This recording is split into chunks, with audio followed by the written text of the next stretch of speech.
Halo guys, welcome to Enatek ID dan kali ini aku akan mereview Galaxy S22 Ultra warna burgundy. Jadi kurang lebih 1 mingguan terakhir aku setelah unboxing Galaxy S22 Ultra yang bisa kita katakan penerus Galaxy S21 Ultra dan juga penerus Galaxy Note 20 Ultra. Jadi menurutku Samsung dengan Galaxy S22 Ultra ini menjadi sangat menakutkan. Tahun lalu, Galaxy S21 Ultra merupakan HP yang bisa kita katakan terbaik di 2021 dan bahkan beberapa sumber juga setuju dengan overall experience, kelebihan kekurangannya dibandingkan dengan brand-brand lain, itu tetap yang terbaik Galaxy S21 Ultra yang keluar di awal tahun 2021 lalu. Lalu tahun ini, Galaxy S22 Ultra yang aku bisa katakan adalah ini sangat mantap banget. Kalian bisa mendapatkan experience terbaik walaupun kalian dari Galaxy Note 20 Ultra sebelumnya ataupun mungkin dari Galaxy S series yang menggunakan bagian tertinggi di Galaxy S dan tahun ini memang datang di Galaxy S22 Ultra. Simple saja, langsung ketika melihat Galaxy S22 Ultra ini kita langsung paham bahwa ini Galaxy Note.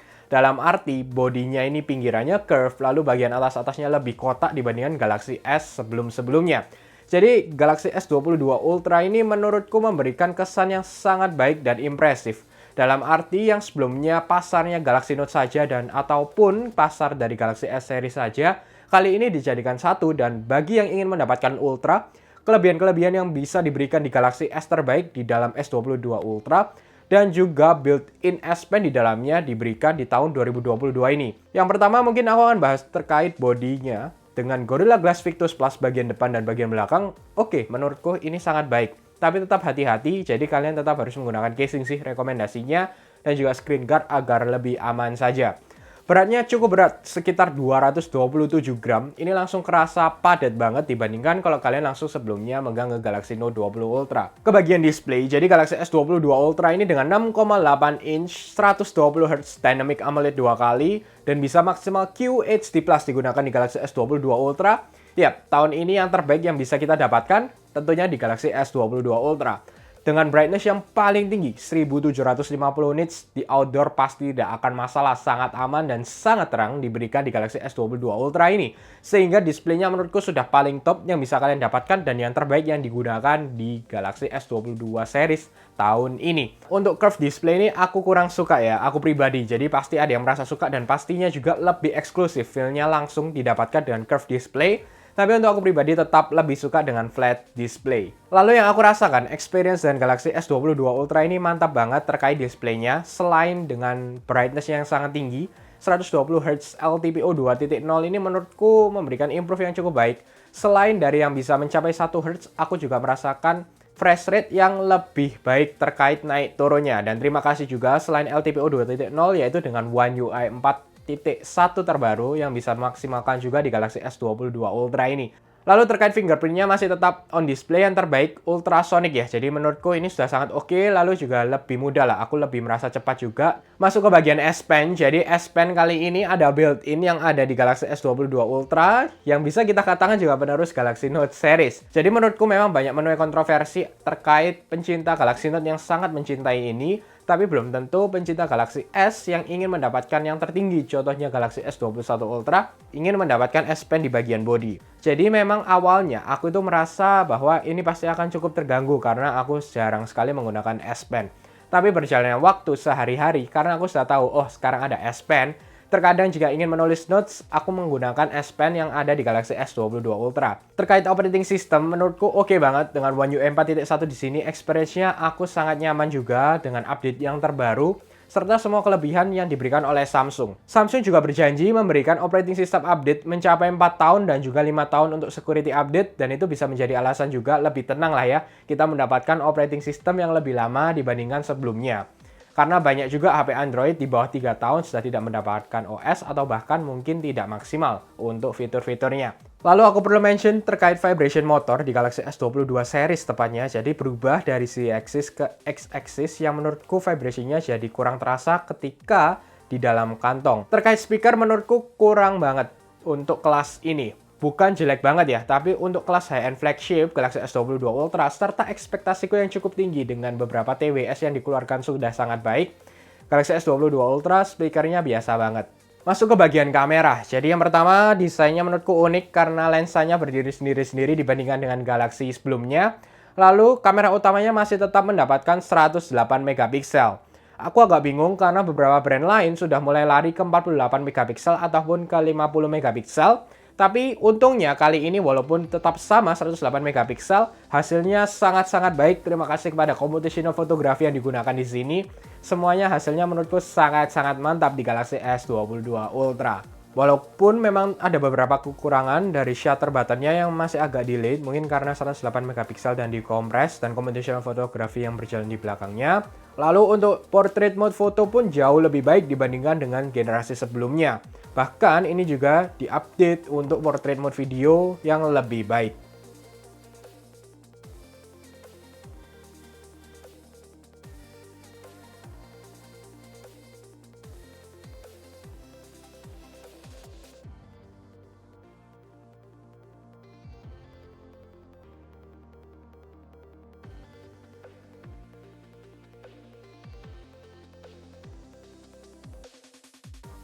Lalu yang dipush oleh Samsung terkait nightography menurutku memang sangat mantap ya, jadi lebih terang. Tapi balik lagi, sesuai referensi masing-masing karena terkadang dalam kondisi malam akan terlihat tidak terlalu gelap. Jadi terkadang nuansa gelapnya itu akan hilang.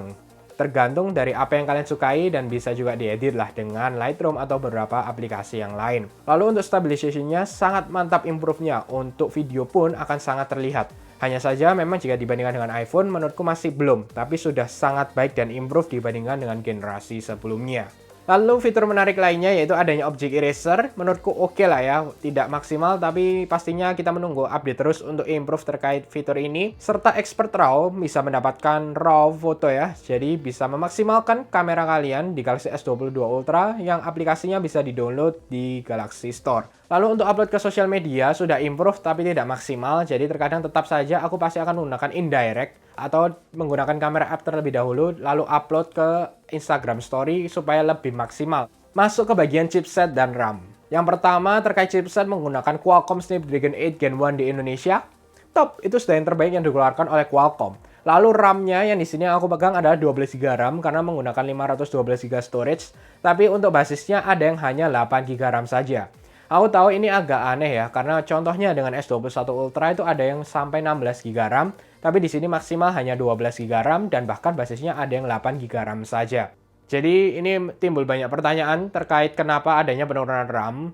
Hanya saja menurutku sih nggak masalah, experience secara overall RAM yang digunakan 12 GB RAM dan juga Snapdragon Qualcomm 8 Gen 1 menurutku sudah sangat baik dan mantap sekali digunakan di Galaxy S22 Ultra. Hanya saja ada optimisasi yang kurang baik terkait GOS atau Game Optimization Service. Hal ini untuk menangani panas dan juga maksimalnya tidak bisa jika digunakan di game-game yang sangat berat. Contohnya Genshin Impact, PUBG, atau game-game yang lain. Hal ini sudah diketahui Samsung dan kita akan menunggu di update selanjutnya. Karena beberapa negara sudah memaksimalkan ini, ada toggle on-off-nya terkait GOS sehingga kalian bisa memaksimalkan jika ingin main game di Galaxy S22 Ultra ataupun Galaxy S series yang lain. Untuk baterai, di sini menggunakan 5000 mAh, tidak ada penurunan dibandingkan Galaxy S21 Ultra walaupun adanya built-in di S Pen-nya. Ini sedikit disayangkan mungkin bagi yang tidak suka S Pen karena berpikir bahwa oh mungkin saja baterainya bisa lebih besar jika tidak ada built-in S Pen di sini. Itu pertanyaan yang hanya bisa dijawab oleh tim R&D-nya Samsung ya. Jadi secara overall intinya 5000 mAh sudah lebih maksimal. Terima kasih juga kepada chipsetnya, lalu ada LTPO 2.0, serta optimisasi yang dilakukan oleh Samsung di HP ini menurutku sudah sangat oke. Untuk experience-ku, baterainya bisa sekitar 7 jam screen on time, itu masih sekitar sisa 20-30%. Dan keseharian juga, misalnya dari jam 8 pagi sampai jam 5 sore, baterainya masih sekitar 40%. Jadi tergantung juga sih, tapi daily biasanya sosial media, lalu tulis-tulis S Pen, serta game-game tipis saja. Jadi overall pasti kalian akan mendapatkan yang maksimal terkait baterai, tidak masalah di Galaxy S22 Ultra. Terkait adapter charger, jadi ini bisa compatible dengan 45 watt charger, akhirnya Samsung Up yang sebelumnya maksimal hanya 25 watt, jika menginginkan hal tersebut bisa beli dengan yang 45 watt. Hanya saja memang beberapa menunjukkan juga bahwa tidak terlalu signifikan perbedaannya dibandingkan dengan 25 watt charger. Beberapa ada yang berpendapat untuk S22 Plus saja. Menurutku pribadi lebih baik kalau kalian memang ingin mendapatkan yang terbaik di Galaxy S22 series, hanya terganggu masalah S Pen saja, itu bukan sebagai alasan kalian menghindari S22 Ultra. Kecuali memang kalian rasa harga tidak sesuai atau bahkan mungkin S22 Plus saja sudah sangat cukup atau lebih suka form factor atau desain di S22 biasa dan juga S22 Plus, yep, kalian bisa ambil ke S22 Plus. Tapi dari sisiku ya, ini dengan experience yang didapat, LTPO 2.0, 120Hz, kamera, serta baterai yang besar, ada 12GB RAM juga pilihannya dibandingkan S22 Plus yang hanya 8GB RAM.